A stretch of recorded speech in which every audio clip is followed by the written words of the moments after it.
ನಮಸ್ಕಾರ, ನೀವು ನೋಡ್ತಾ ಇದ್ದೀರಾ ಸ್ಪೀಡ್ ನ್ಯೂಸ್ ಕನ್ನಡ. ನಾನು ಸಂತೋಷ್ ಕಶ್ಯಪ್. ದ್ರಾವಿಡ ನಾಡು ತಮಿಳುನಾಡಿನಲ್ಲಿ ವಿಜಯ್ ಅವರು ಅವರ ಟಿವಿಕೆ ಪಕ್ಷ ಸರ್ಕಾರವನ್ನು ರಚಿಸಿದೆ. ಅವರು ಮುಖ್ಯಮಂತ್ರಿಯಾಗಿ ಪದಗ್ರಹಣ ಮಾಡಿದ್ದಾರೆ. ನಿನ್ನೆ ಅಂದರೆ ಮೊದಲ ವಿಧಾನಸಭೆಯನ್ನು ತಮಿಳುನಾಡಿನಲ್ಲಿ ಕರೆಯಲಾಗಿತ್ತು. ಈಗಾಗಲೇ ಎಲ್ರಿಗೂ ಗೊತ್ತಿರುವಂಥ ವಿಚಾರ, ಟಿವಿಕೆ ಪಕ್ಷ ಬಹುಮತವನ್ನು ಪಡೆದಿರುವಂಥದ್ದು. ಇವತ್ತು ಒಂದು ರೀತಿಯಲ್ಲಿ ವಿಜಯ್ ಅವರಿಗೆ ಅಗ್ನಿ ಪರೀಕ್ಷೆ ಇದೆ. ಬಹುಮತವನ್ನು on the floor of assembly Vijay ಅವರು ಪ್ರೂವ್ ಮಾಡಬೇಕಾಗಿದೆ. ಇವತ್ತು ವಿಧಾನಸಭೆಯಲ್ಲಿ ವಿಜಯ್ ಅವರು ಬಹುಮತವನ್ನು ಸಭಾಧ್ಯಕ್ಷರ ಮುಂದೆ ಸಾಬೀತುಪಡಿಸಬೇಕಾಗತ್ತೆ. ಈಗಾಗಲೇ ತಮಿಳುನಾಡಿನ ರಾಜಕೀಯದ ಬೆಳವಣಿಗೆ ಎಲ್ರಿಗೂ ಗೊತ್ತೇ ಇದೆ. AIADMK ಅಣ್ಣಾ DMK MGR ಅವರ ಸ್ಥಾಪನೆ ಮಾಡಿದಂತಹ, ಜಯಲಲಿತಾ ಅವರು ಮುನ್ನಡೆಸ್ಕೊಂಡು ಬಂದಂತಹ ಒಂದು ಪಕ್ಷ ಏನಿದೆ, ಪ್ರಾದೇಶಿಕ ಪಕ್ಷ, ಅದು ಈಗಾಗಲೇ ಛಿದ್ರ ಆಗಿಬಿಟ್ಟಿದೆ. ಪಳನಿಸ್ವಾಮಿ ಅವರ ಟೀಮ್ ಒಂದಾಗ್ಬಿಟ್ಟಿದೆ, ಷಣ್ಮುಗಂ ಅನ್ನುವಂಥವರ ಒಂದು ಟೀಮ್ ಆಗಿಬಿಟ್ಟಿದೆ. ಇವರು AIADMK ಷಣ್ಮುಗಂ ಸ್ವಾಮಿ ಅವರು ಹೇಳ್ತಾ ಇರುವಂಥ ಮಾತೇನಂತ ಹೇಳಿದ್ರೆ, ಜನಾದೇಶ ವಿಜಯ್ ಅವರಿಗಿದೆ, ನಾವು ಅಂಥವ್ರ ಕಡೆ ನಿಲ್ಲಬೇಕು ಅನ್ನುವಂಥ ಕಾರಣಕ್ಕೆ ಒಂದಷ್ಟು ಶಾಸಕರ ಬಣ ಈಗ ವಿಜಯ್ ಅವರಿಗೆ ಬೆಂಬಲವನ್ನು ಸೂಚಿಸ್ತಾ ಇದೆ. ಕಾಂಗ್ರೆಸ್, CPM, CVK, ಇನ್ನೊಂದು ಕಡೆ AIADMK ಒಂದಷ್ಟು ಶಾಸಕರು ಎಲ್ಲರೂ ಕೂಡ ಒಟ್ಟಾಗಿ ವಿಜಯ್ ಅವರಿಗೆ ಬೆಂಬಲವನ್ನು ಸೂಚಿಸ್ತಾ ಇದ್ದಾರೆ. ಹೀಗಾಗಿ ಬಹಳ ಈಸಿಲಿ, ಸುಲಭವಾಗಿ on the floor of assembly Vijay ಅವರು ಇವತ್ತು ಬಹುಮತವನ್ನು ಸಾಬೀತುಪಡಿಸ್ತಾರೆ ಅಂತ ಹೇಳಲಾಗ್ತಾ ಇದೆ.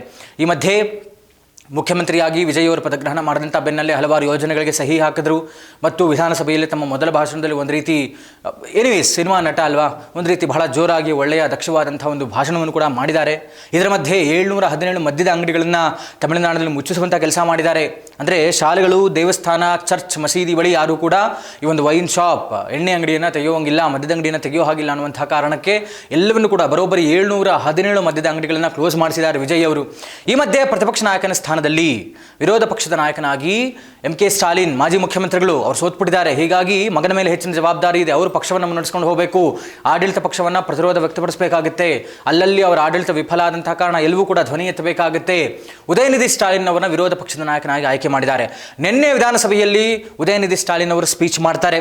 ಅವರು 2-3 ವಿಚಾರಗಳನ್ನು ಮಾತಾಡ್ತಾರೆ. ಮತ್ತೆ ಒಂದು ರೀತಿಯಲ್ಲಿ ವಿವಾದವನ್ನು ಉದಯನಿಧಿ ಸ್ಟಾಲಿನ್ ಅವರು ಮೈ ಮೇಲೆ ಎಳ್ಕೊಂಡಾಗ ಕಾಣಿಸ್ತಾ ಇದ್ದಾರೆ.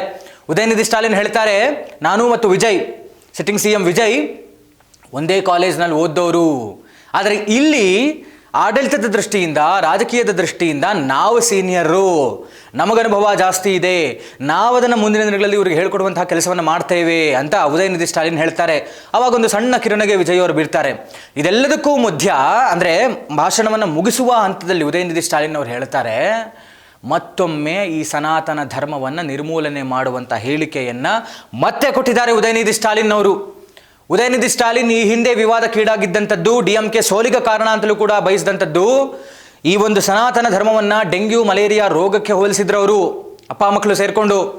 ಉದಯನಿಧಿ ಸ್ಟಾಲಿನ್ ಅವರದ ಹೇಳಿಕೆ ಇದು. ಡೆಂಗ್ಯೂ ಮಲೇರಿಯಾ ಇದ್ದ ಹಾಗೆ ಸನಾತನ ಧರ್ಮ, ಇದನ್ನು ಕಿತ್ತು ಹಾಕಬೇಕು ಅನ್ನುವಂಥ ಹೇಳಿಕೆ ಕೊಟ್ಟಿದ್ರು. ಅದಕ್ಕೆ ತಕ್ಕನಾದಂಥ ಪಾಠ ಈ ಸಲ ಮತದಾರರು ಕಲಿಸ್ಕೊಟ್ಟಿದ್ದಾರೆ. ಅವರಿಗೆ ಅಧಿಕಾರವನ್ನೇ ಕೊಟ್ಟಿಲ್ಲ, ವಿರೋಧ ಪಕ್ಷದ ಸ್ಥಾನದಲ್ಲಿ ಕೂರಿಸಿದ್ದಾರೆ.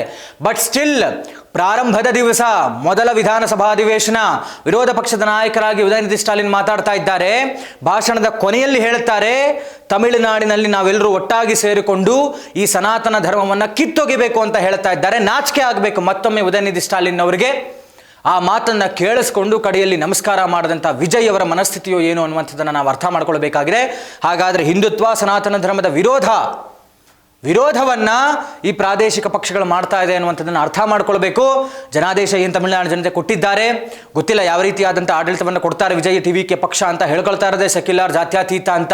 ಹಾಗಂದ ಮಾತ್ರಕ್ಕೆ ಸನಾತನ ಧರ್ಮವನ್ನು, ಹಿಂದೂ ಧರ್ಮವನ್ನು, BJPಯನ್ನು ಇವರು ವಿರೋಧ ಮಾಡೋ ಬರದಲ್ಲಿ ಈ ಥರದ ಹೇಳಿಕೆಗಳು, ಏನೆಲ್ಲ ಕೆಲಸಗಳು ಮಾಡ್ತಾರೆ, ಏನೇನೆಲ್ಲ ಆಗುತ್ತೆ ತಮಿಳುನಾಡಿನಲ್ಲಿ ಅನ್ನುವಂಥದ್ದನ್ನು ನಾವು ಕಾದು ನೋಡಬೇಕಾಗಿದೆ. ಇದಾಗಿತ್ತು ಹೊತ್ತಿನ ವಿಶೇಷ. ನೋಡ್ತಾ ಇರಿ ಸ್ಪೀಡ್ ನ್ಯೂಸ್ ಕನ್ನಡ, ಸುದ್ದಿ ನಿಮ್ಮದು, ವೇಗ ನಮ್ಮದು.